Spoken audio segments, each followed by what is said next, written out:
Imam Bukhari dalam kitab sahihnya, kisahnya kurang lebih bahwasanya Umar bin Khattab ini pernah marah dengan Nabi Shallallahu Alaihi Wasallam. Jadi setelah melihat kejadian di Mekah, simpang siur, setiap hari orang bicara tentang Muhammad, terus pengikutnya Muhammad disiksa, orang Quraisy bertengkar, berkelahi, suku sama suku saling bermusuhi, sepupu sama sepupu saling bertengkar, gitu kan? Suami istri terpisah dengan suaminya. Umar bin Khattab bilang Muhammad sudah gila nih. Saya harus bunuh Muhammad. Itu perkataan Umar bin Khattab di awal. Saya harus bunuh Muhammad. Maka dia pun keluar dengan baju perangnya, membawa pedangnya, gitu kan? Keluar khusus untuk membunuh Nabi Sallallahu Alaihi Wasallam, gitu kan? Lalu dia pun mendatangi Abu Jahal dan berkata kepada Abu Jahal. Pada saat itu Abu Jahal mengatakan, saya akan memberikan 100 ekor unta yang membunuh Muhammad. Maka Umar berkata, betulkah yang kau bilang hai Abu Jahal? Dia bilang iya. Baik, Umar bin Khattab keluar membawa pedangnya, sekaligus menyatukan antara hadiah yang dikejar 100 ekor unta itu dengan bencinya dengan Nabi Shallallahu Alaihi Wasallam pada saat itu. Dan ini sebagaimana saya sebutkan tadi, di sini ditulis diriwayatkan oleh Imam Bukhari dalam kitab Manaqibul Ansar bab Islam Umar bin Khattab. Dikatakan maka Umar bin Khattab pun jalan kemudian menuju ingin mencari Nabi SAW. Waktu itu dia tidak tahu Nabi SAW itu di mana. Ketemulah dia dengan seseorang yang bernama Nu'aim bin Abdullah. Nu'aim bin Abdullah ini seorang sahabat sudah masuk Islam dari keluarganya Umar. Lalu dia bertanya, wahai Umar, mau kemana kamu? Kata Umar, saya ingin membunuh Muhammad yang telah mengacaukan seluruh Quraisy ini. Kata Nu'aim waktu itu, dia khawatir Umar bin Khattab ini terkenal orangnya, kalau sudah ngambil prinsip mau membunuh, dia tidak akan pulang sampai dia membunuh atau dia yang dibunuh. Itu prinsip dasarnya. Selalu begitu di masa jahiliyah. Dan dia terkenal hampir sama kekuatan fisiknya sama Hamzah radhiyallahu anhum. Ajma'in. Hamzah ini terkenal dulu kalau berburu di Mekah, itu berburu singa, harimau, dibunuh, berburu ya. Lalu kemudian dia pikul harimau atau singa sendiri di pundaknya. Karena kuatnya Hamzah radhiyallahu anhu. Dan Umar bin Khattab juga sama. Terkenal dua orang ini kalau berburu, berburunya bukan rusa, bukan kelinci, bukan kambing liar, unta, enggak, dia berburu singa, harimau, dibunuh sendiri kemudian dipikul di pundaknya masuk ke Mekah, dikulitin dimakan sama dia. Jadi memang orang-orang yang sangat kuat secara fisik. Umar bin Khattab ini karena tegasnya, maka Nu'aim bin Abdullah ini takut radhiyallahu anhu, jangan sampai dia betul-betul datang membunuh Nabi SAW ini. Bagaimana caranya? Maka dia pun akhirnya terlintas, dia bilang, tidak ada di benak saya waktu itu kecuali saya ingin mengalihkan Umar agar tidak menuju ke rumah Nabi SAW. Waktu itu Nabi sedang berada di Darul Arqam, rumah salah seorang sahabat yang terkenal dijadikan sebagai basis dakwah Nabi SAW. Maka Nu'aim bin Abdullah berkata radhiyallahu anhu, wahai Umar, apakah kau mengira nanti suku Abdul Muttalib dan suku Hashim, suku Nabi SAW akan membiarkan kamu kalau kau bunuh Muhammad? Dia bilang, saya nggak peduli, walaupun dua suku itu berperang dengan saya sendiri. Betul-betul prinsip dasar mau membunuh ini, gitu kan?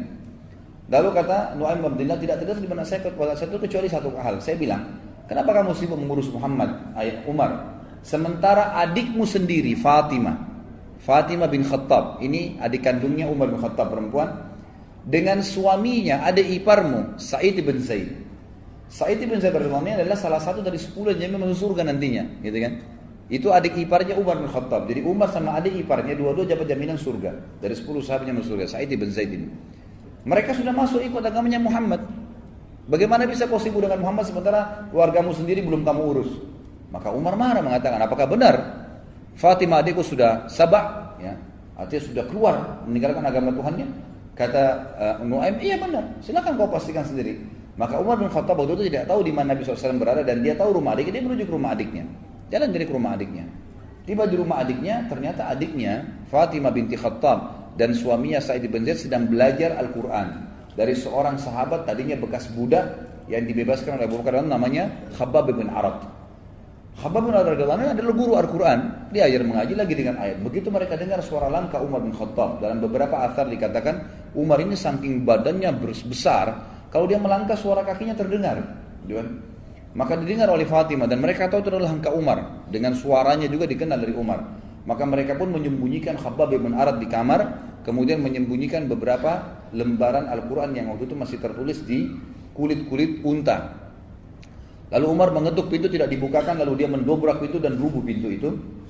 Kemudian dia berkata kepada Fatimah dan Sa'id, adiknya dan adik iparnya, apa tadi yang saya dengar itu? Apakah itu yang Muhammad ajarkan? Kata Fatimah, tidak ada sesuatu yang kau dengar. Apa yang kau dengar tadi? Lalu dia mengatakan, tadi saya dengar. Tidak usah kalian rahasiakan. Perlihatkan kepada saya itu. Waktu itu kebetulan lembaran Al-Quran dipegang oleh Fatimah. Lihat, disembunyi di belakang badannya tapi kelihatan. Umar mengatakan, pasti itu yang kamu pegang. Berikan kepada saya. Fatimah nggak mau. Maka Umar menampar adiknya. Waktu ditampar keluar darah jatuh.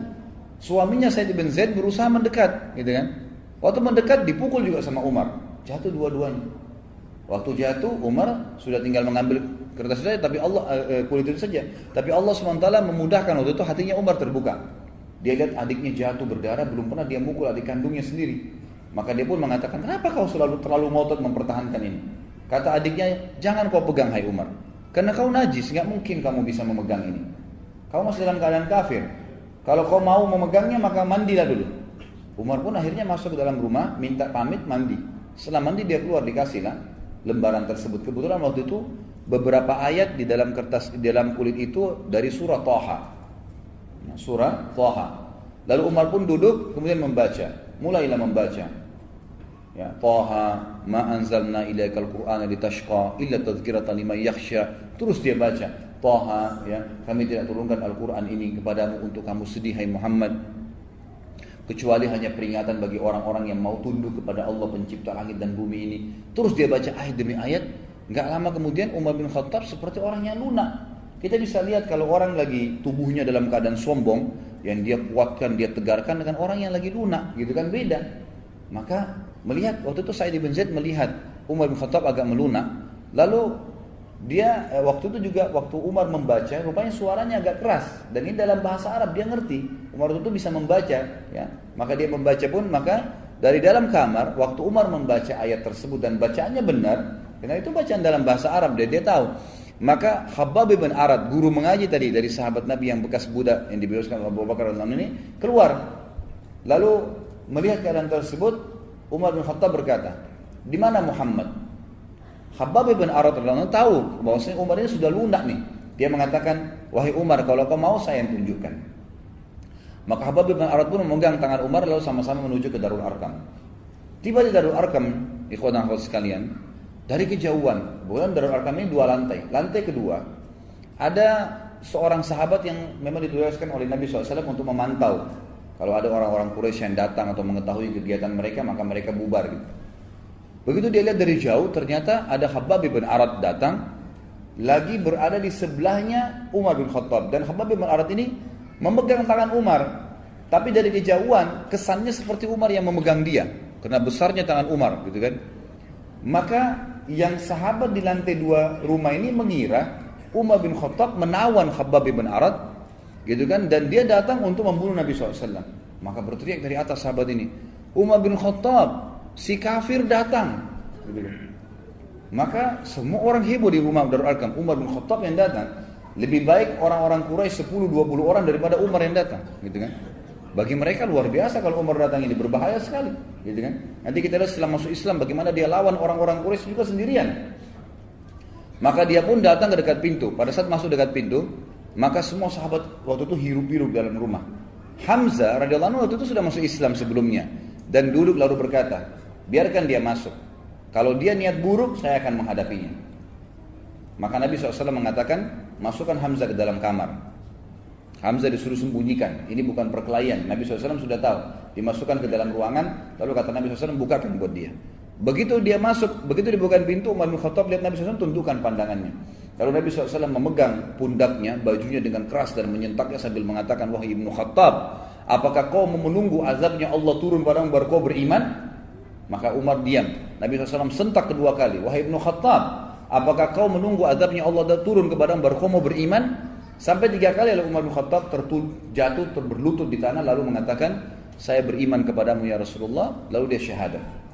Pada saat dia syahadat, seluruh Darul Arqam bertakbir. Karena besarnya takbir kaum muslimin, bangga dengan Umar masuk Islam, terdengar sampai di dekat Ka'bah takbir mereka, gitu kan? Jadi saking besarnya. Ini salah satu kisah yang berhubungan dengan masuk Islamnya Umar bin Khattab.